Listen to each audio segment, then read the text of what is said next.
몇 년 전에 대전에서 택시를 타고 공항으로 가던 승객이 있었습니다. 그들은 비행기를 타고 골프 여행을 가기 위해서 공항으로 가던 도중이었습니다. 그런데 도로를 달리던 택시 운전사가 갑자기 심정지가 와서 의식을 잃고 쓰러졌습니다. 그런데 그 두 명의 승객이 그 택시 기사를 그대로 둔 채 트렁크에서 자기 짐, 또 골프채 이것만 꺼내서 다른 택시를 타고 공항으로 떠났습니다. 승객이 떠나고 나서 뒤늦게 다른 목격자에 의해서 신고가 접수되고 119 구조대가 도착했을 때는 이미 늦은 상태였습니다. 택시 기사는 골든타임을 놓쳐서 사망했습니다.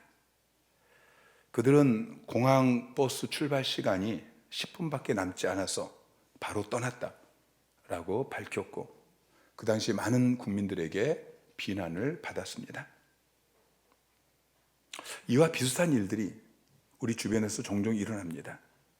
이런 사람들 때문에 만들어진 법이 선한 사마리아인의 법입니다. 자신이 위험에 빠지지 않았는데도 이렇게 위급한 상황에 처한 사람을 구조하지 않을 경우에 처벌하는 법입니다. 프랑스, 독일, 스위스, 중국 같은 나라에서 이미 시행되고 있습니다. 우리나라는 아직 시행하지 않고 있는데요. 오늘 본문은 비슷한 상황을 만난 한 사마리아인의 이야기를 하고 있습니다. 한 율법 교사가 예수님께 나와서 질문을 합니다. 선생님, 내가 무엇을 해야 영생을 얻을 수 있습니까? 그때 예수님께서 그 율법 교사에게 역으로 질문을 하죠. 26절 말씀을 보면은 예수께서 이르시되 율법에 무엇이라 기록되었으며 내가 어떻게 읽느냐? 그러자 율법 교사가 27절에 대답합니다. 내 마음을 다하며 목숨을 다하며 힘을 다하며 뜻을 다하여 주 너의 하나님을 사랑하고 또한 내 이웃을 내 자신같이 사랑하라 하였나이다. 하나님을 사랑하고 이웃을 내 자신같이 사랑하는 것입니다. 그때 28절 말씀에 예수께서 말씀하시죠. 내 대답이 옳도다. 이를 행하라. 그러면 살리라. 내 대답이 옳다고 말씀하시면서 주님께서는 이를 행하라고 말씀하십니다. 이 율법 교사는 알고 있었습니다. 어떻게 해야 영생을 누리는지. 그런데 행하지 않았습니다. 여러분, 계명을 아는 게 중요한 것이 아니고 행하는 것이 중요합니다. 11장으로 넘어가면은 예수님께서 율법 교사들을 무섭게 책망하십니다. 자, 11장 46절 말씀 시작. 화 있을진저 또 너희 율법 교사여 지기 어려운 짐을 사람에게 지우고 너희는 한 손가락도 이 짐에 대하지. 자, 주님께서는 율법 교사를 향해서 화 있을진저 너희에게 화가 있을지어다 이렇게 강하게 저주하고 있어요. 왜 이렇게 강하게 책망하고 저주하고 있습니까? 율법 교사들이 율법을 다 알고 있고 그 율법을 가르치긴 하는데 자기들은 지키지 않는 것입니다. 한 여인이 자기 아들을 데리고 간디를 찾아왔어요. 선생님, 제 아이가 설탕을 너무 많이 먹어서 이빨이 다 썩어가고 있는데 이 설탕을 먹지 말라고 아무리 타일러도 듣지 않습니다. 제 아들은 선생님 말씀이라면 잘 들을 것이니까 선생님이 좀 먹지 말라고 말씀을 해주세요. 그런데 간디가 한 달 후에 다시 오라고 이야기를 해요. 그래서 한 달 뒤에 찾아왔어요. 그래도 또 다시 간디가 또 한 달 뒤에 찾아오래요. 그래서 또 한 달 있다가 찾아왔어요. 간디가 아이에게 야, 설탕을 많이 먹으면 이빨이 썩는단다. 그러니 이제는 설탕을 그만 먹어라. 그러니까 이 여인이 간디에게 물었습니다. 아니 선생님, 처음 왔을 때 그렇게 말씀해 주시지 왜 세 번이나 이렇게 찾아오게 하셨습니까? 간디가 그 여인에게 이렇게 대답해요. 사실 저도 설탕을 좋아해서 설탕을 먹고 있습니다. 근데 제가 먹고 있으면서 어떻게 아이에게 먹지 말라고 말할 수 있습니까? 이제 제가 설탕을 끊었기에 아이에게도 설탕을 먹지 말라고 말할 수 있었던 것입니다. 자, 야고보서 3장 1절에 보면은 이렇게 말씀하고 있어요. 내 형제들아, 너희는 선생된 우리가 더 큰 심판을 받을 줄 알고 선생이 많이 되지 말라. 말만 하고 가르치기만 하고 자기는 행하지 않는 사람은 더 큰 심판을 받게 된다고 경고하고 있습니다. 여러분 모두가 나는 하지 않으면서 그냥 머리로만 알고 있고 또 말만 많이 하고 가르치기만 하는 그런 자가 되지 마시고 행하는 자가 되시기를 주님 이름으로 축원합니다. 예수님께서는 그 율법 교사에게 우리가 너무나 잘 아는 선한 사마리아인의 비유를 말씀하십니다. 예루살렘으로 가기 위해서는 반드시 여리고라는 도시를 지나가야 합니다. 근데 예루살렘은 해발 700m 아주 높은 고지에 있습니다. 그리고 여리고는 해저 400m니까 1100m나 차이가 납니다. 더군다나 거리는 36km밖에 안 되는 짧은 거리이기 때문에 그만큼 그 가는 지형이 급경사 지역이라는 거죠. 당연히 도둑이나 강도가 많은 곳입니다. 이곳을 한 유대인이 지나가다가 강도를 만났습니다. 강도에게 모든 것을 다 뺏기고 옷까지 다 빼앗기고 그리고 죽기 직전까지 맞았습니다. 그냥 내버려 두면은 죽을 수밖에 없는 그런 상태가 되어져서 쓰러져 있는데 마침 그 길을 제사장이 지나갑니다. 그를 보게 되었죠. 근데 성경에 보니까 피하여 지나가고 라고 기록하고 있습니다. 또다시 레위인이 그 길을 지나갔는데 그도 똑같이 피하여 지나갔습니다.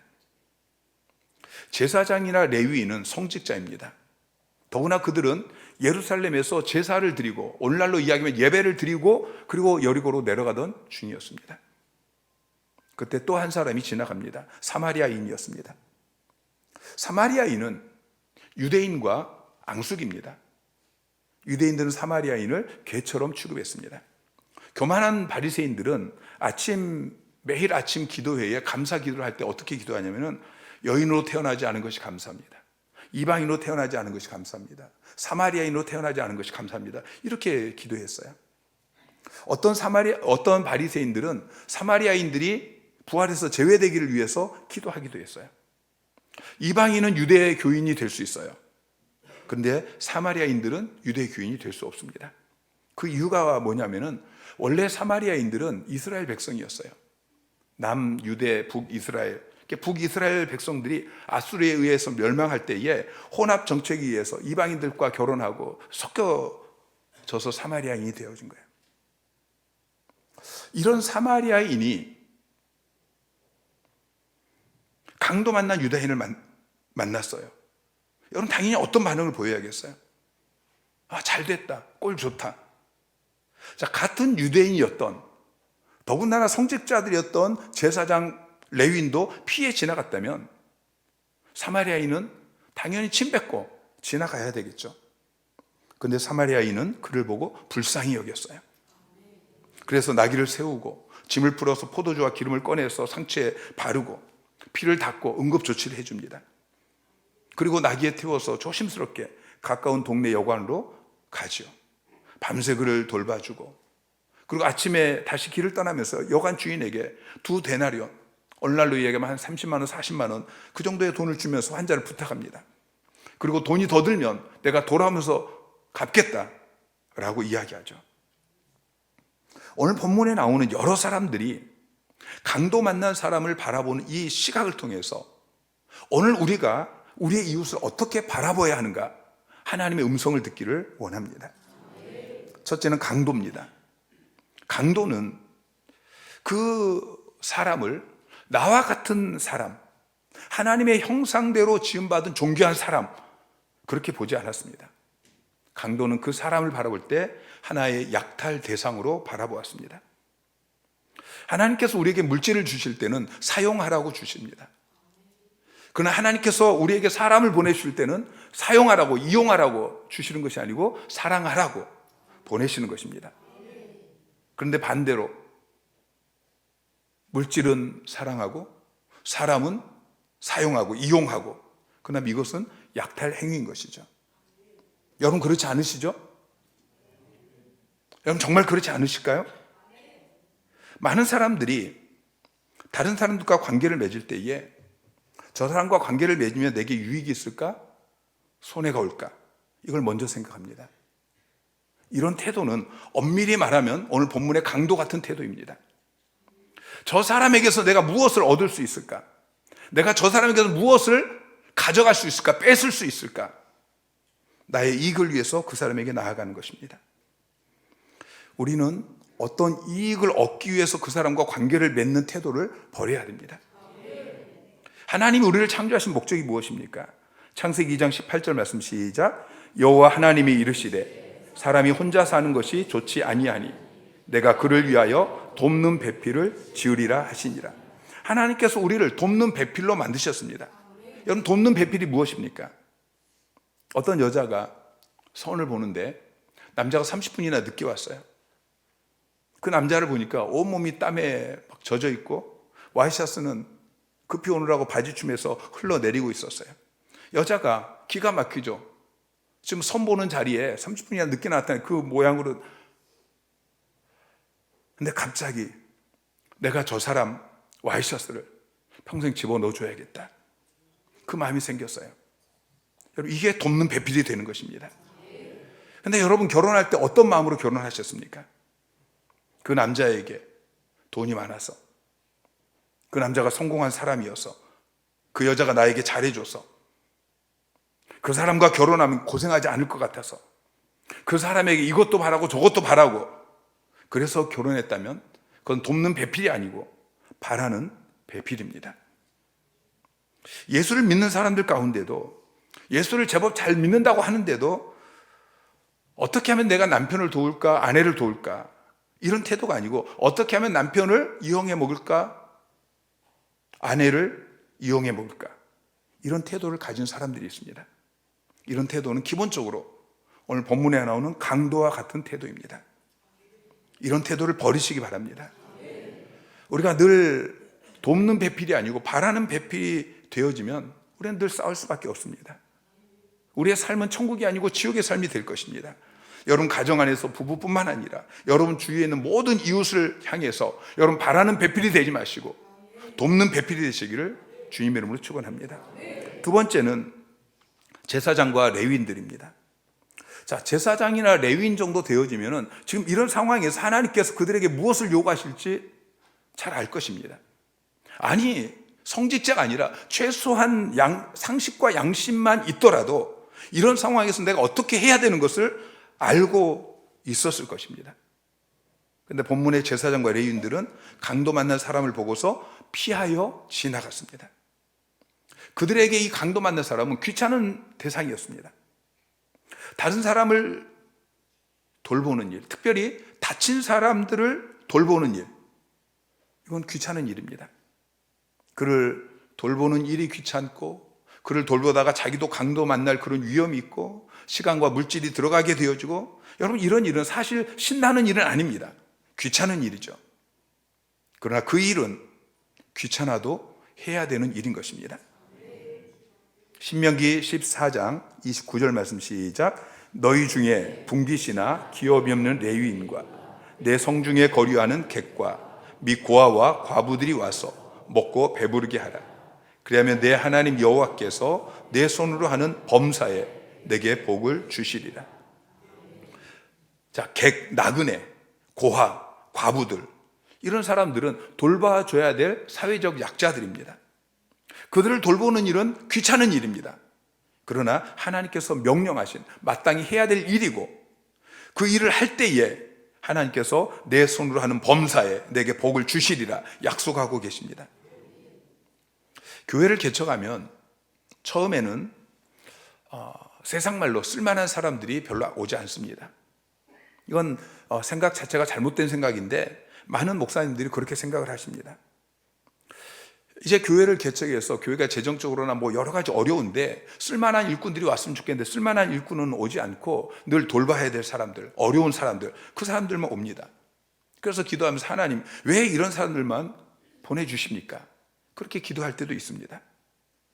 여러분, 교회는 이런 사람들이 와야 되는 곳입니다. 아니, 그런 사람들을 향해서 찾아가야 되는 곳이 교회인 것입니다. 교회는 그냥 세상에서 쓸만한 사람들이 많이 모여서 세상적인 어떤 외형을 갖춰 나가는 것이 그게 교회의 목적이 아닌 것입니다. 아둘람 굴에 모였던 것처럼 환난당한 모든 자, 빚진 모든 자, 마음이 원통한 자, 이런 사람들을 돌보고 섬기는 것이, 그것이 교회의 존재 목적인 것입니다. 저희 교회가 망해서 창고에 있다가 전도를 시작했습니다.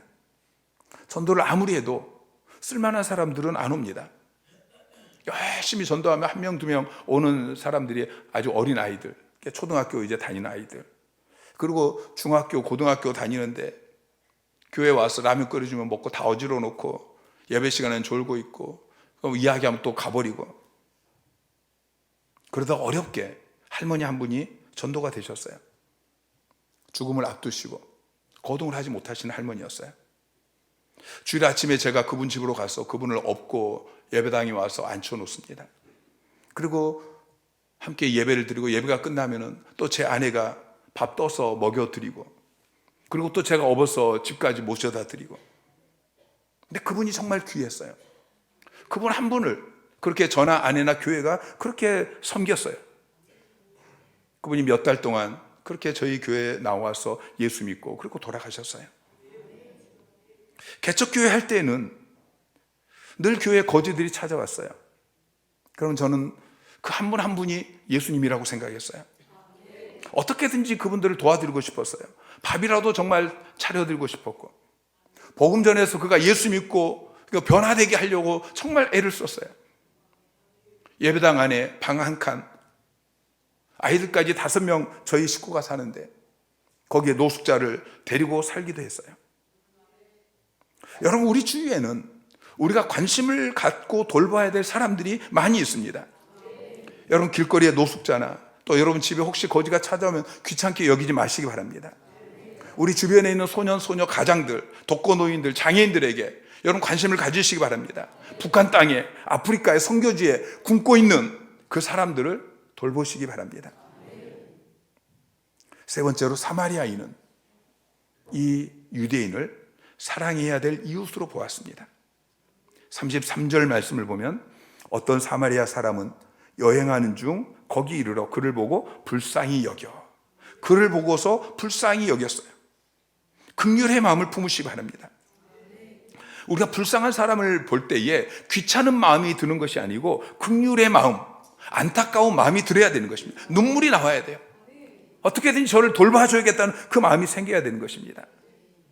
34절 말씀 시작. 가까이 가서 기름과 포도주를 그 상처에 붓고 싸매고 자기 짐승에 태워 주막으로 데리고 가서 돌보아 주니라.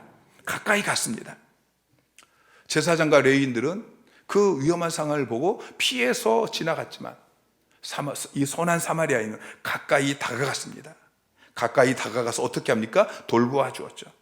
여러분, 그냥 불쌍히 여기는 마음으로 끝나서는 안 됩니다. 실제적인 도움을 줘야 되는 것입니다. 율법 교사들은 토론하기만 좋아했고 행동하기를 꺼려했습니다. 그러나 사마리아인은 행동으로 옮겼습니다. 그는 비용을 지불했습니다. 자기 스케줄을 포기하고 적어도 한나절 이상 그렇게 시간을 들여서 이 강도 만난 사람을 돌보아 주었습니다. 기름과 포도주, 자기가 어떤 목적을 위해서 가져가고 있던 그것을 상처에 붓고 싸매 주었습니다. 주막 주인에게 2데나리온, 당시 이틀 품값을 주면서 비용이 더 들면 내가 갚겠다라고 비용 지불을 합니다.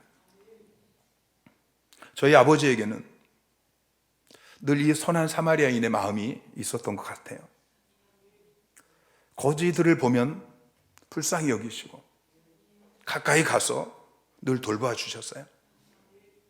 개척교회를 하면서 자식들은 제대로 못 돌봐주는데 집에는 늘 거지, 노숙자, 그리고 오갈 데 없는 사람들을 거두시고 돌보셨어요. 목회를 은퇴하시고도 필리핀 오주로 가서 자기 옷은 가난한 사람들, 현지인들 벗어주고 본인은 길에서 옷을 주워 입으셨어요. 근데 그 피가 저에게 흐르고 제 아들에게 흐르는 것 같아요. 저도 어려서부터 집에 거지가 찾아오면 초등학교 다니고 그럴 때부터 그냥 이 거지가 불쌍한 마음이 있었어요. 그냥 보내지 않고 뭐 제가 무슨 돈이 있겠어요. 그냥 집 뒤져보면 뭐 쌀이라도 퍼가지고 주고 그랬어요. 개척교회 하면서 저도 어렵죠. 창고에 들어가서.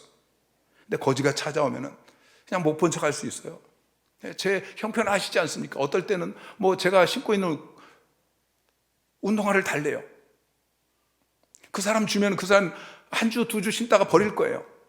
저는 그거 하나밖에 없는데 못 본 척 할 수 있어요. 그냥 몇천 원 주고 보낼 수 있어요. 내 집에 데리고 있으면서 이빨 치료해 준다고 병원 데리고 다니고 동사무소, 위탁 시설 이런 데 알아봐 주고 그랬어요. 제 아들도 보니까 그 마음이 있는 것 같아요. 어려서부터 그냥 불쌍한 사람들을 보면은 그냥 지나치지 못해요. 대학 다닐 때 1년 휴학하고 선교 훈련을 받는데 영국에 한 4개월 정도 가 있었어요. 그때 여러 가지 사역을 할 수 있는데 그 중에서 노숙자 섬기는 사역을 그렇게 4개월 하고 돌아왔어요. 여러분 모두에게 이 마음이 있기를 주님의 이름으로 축원합니다.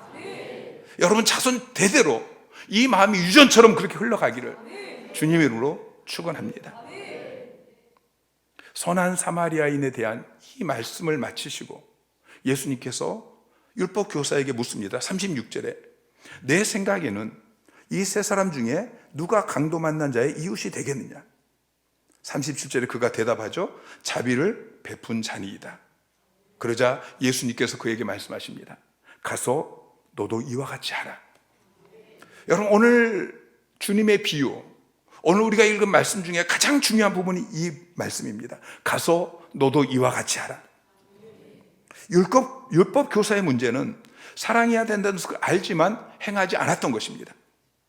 그래서 주님께서 그를 향해서 28절에도 내 대답이 옳도다. 이를 행하라. 그래야만 살리라. 그렇게 말씀하셨고 37절에도 가서 너도 이와 같이 하라. 말씀하신 것입니다. 사랑은 말과 혀로만 하는 것이 아닙니다. 머리로만 마음으로만 하는 것이 아닙니다. 그건 지식입니다. 그건 감정입니다. 그건 사랑이 아닙니다. 요한일서 3장 18절 말씀 시작. 자녀들아 우리가 말과 혀로만 사랑하지 말고 진실함으로 하자. 말과 혀로만 사랑하지 말고 행함과 진실함으로 하자. 사랑은 동사입니다. 동사라는 것은 행동한 것만 사랑이라는 것이죠. 사랑은 손과 발이 움직이는 것입니다. 사랑하면 전화해야 됩니다. 사랑하면 찾아가야 됩니다. 사랑하면 기도해 줘야 됩니다. 사랑하면 그를 위해서 무엇인가 부지런히 움직여야 되는 것이죠. 세상 사람들은 사랑을 감정이라고 생각합니다. 사전을 보니까 사랑을 이렇게 정의하고 있어요. 다른 사람을 애틋하게 그리워하고 열렬히 좋아하는 마음.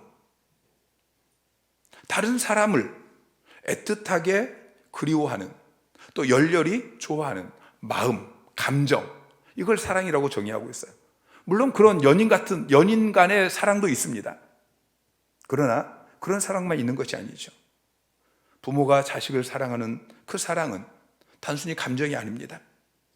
자식은 늘 속을 썩이잖아요. 그 자식이 속을 썩이는데 어떻게 자식을 향해서 좋은 그런 감정만 있겠어요? 속에서 막 불이 납니다. 꼴 보기 싫어서 집에서 막 쫓아내고 싶은 그런 마음이 들죠. 이게 내 감정이에요. 근데 부모는 그럼에도 불구하고 그 감정을 참습니다. 의지로 참는 거예요. 그리고 다 이루고 기다려주고, 이게 부모의 사랑이에요. 선한 사마리아인이 이 강도 만난 유대인을 만났을 때 일어났던 감정은 아마 미워하는 감정이었을까요? 멀리하고 싶은 그런 감정이었을까요? 얼마나 그동안 유대인들에게 개처럼 무시당하고, 근데 그 감정을 누르고 의지적으로 다가갔습니다. 여러분, 하나님의 자녀입니다. 하나님의 사랑은 아가페입니다. 죄인된 저와 여러분을 불쌍히 여겨서 가까이 찾아오시고 돌보시고 대가를 지불해서 구원해 주셨습니다. 하나님의 자녀 삼아 주셨습니다. 이제 저와 여러분도 하나님의 사랑을 해야 됩니다. 아가페의 사랑을 해야 되는 것입니다. 주님께서 율법 교사에게 말씀하신 것처럼 이 시간 저와 여러분에게 동일하게 말씀하십니다. 가서 너도 이와 같이 해라. 아가페의 사랑을 해라. 자비를 베풀어라. 여러분, 선한 사마리아인이 되십시오. 여러분 주위에 강도 만난 사람들을 찾아가십시오. 주님께서 그들을 돌보라고 명령하시는데 변명만 늘어놓지 마십시오. 저도 먹고 살기 힘듭니다. 제가 저 한 사람이 돌봐야 뭐 얼마나 돌볼 수 있겠습니까? 다른 사람이 뭐 돌봐주겠죠. 내 뒤에 오는 레위인이 돌봐주겠죠. 아니, 제사장도 돌보지 않는데 굳이 내가 돌봐야 됩니까? 우리는 자신의 게으름에 대한 그 핑계로 다른 사람들을 구실 삼습니다. 그러나 성경은 우리에게 경고하기를, 야고보서 4장 17절에 보니까 사람이 선을 행할 줄 알고도 행하지 아니하면 죄니라. 여러분, 선을 행할 수 있는데 행하지 않는 것은 죄라고 말씀하고 있어요. 우리나라는 아직 선한 사마리아인 법이 제정되지 않았어요. 그러나 하나님께서는 하나님의 백성인 저와 여러분에게 그 법을 주시고 그 법을 시행하고 계신다는 사실을 기억하시기 바랍니다. 선을 행할 줄 알고도 행하지 않으면 죄라고 말씀하십니다. 여러분 이웃은 누구입니까? 강도 만난 이웃이 누구입니까? 한 주간 동안 여러분 가까운 곳들을 살피시기 바랍니다. 가장 가까운 곳은 여러분 가정이죠. 여러분 가정 안에 남편, 아내, 여러분 자녀들을 바라보십시오. 그들의 내면을 깊이 들여다 보세요. 겉은 멀쩡한데 그 내면은 강도들이 옷을 벗기고 거의 죽은 것처럼 그렇게 때려서 버려져 있지는 않습니까? 찾아가서 안아주십시오. 아무리 바쁠지라도 시간을 내서 상처를 싸매주시고 돌봐주시기 바랍니다. 강도 만난 사람은 궁극적으로는 불신자들입니다. 요한복음 10장 10절은 이렇게 말씀하고 있습니다. 도둑이 오는 것은 도둑질하고 죽이고 멸망시키려는 것뿐이요. 하나님께서 모든 복을 부어주시고 영생의 삶을 살게 하시려고 우리 인간을 만드셨고 에덴 동산에서 거하게 하셨고 하나님께서 모든 것을 공급해 주셨는데 도둑이 찾아왔습니다. 사단이 찾아왔습니다. 강도가 찾아왔습니다. 찾아와서 도둑질하고 죽이고 멸망시킨 것이죠. 여러분 그들에게 다가가십시오. 한 손에는 복음을 들고 한 손에는 주의 사랑을 들고 찾아가십시오. 저는 목회가 안 돼서 고민하는, 낙심하고 절망하고 포기하려고 하는 그런 목회자들을 만날 때마다 이 마음이 들어요. 어떻게 하면 저분을 도와줄 수 있을까? 어떻게 하면 저분을, 낙심한 저분을, 포기하고 있는 저분을 다시 회복시켜 줄 수 있을까? 어떻게 하면 저분이 전도하게 할까? 어떻게 하면 저분이 목회에 힘을 써서 교회가 부흥하게 도와줄 수 있을까? 여러분 주위에 예수 믿지 않아서 환난당한 모든 자, 빚진 모든 자, 마음이 원통한 자들을 바라볼 때마다 저 사람 예수 믿고 구원받도록 내가 어떻게 도와줄 수 있을까? 어떻게 하면 전도 소그룹에 초청할 수 있을까? 어떻게 하면 교회로 좀 데려 나올 수 있을까? 그 마음이 드는 여러분 되시기를 주님 이름으로 축원합니다. 오늘 본문에 나오는 사람들 중에서 여러분은 누구를 닮았습니까? 강도입니까? 아니면 제사장 레위인입니까? 아니면 선한 사마리아인입니까?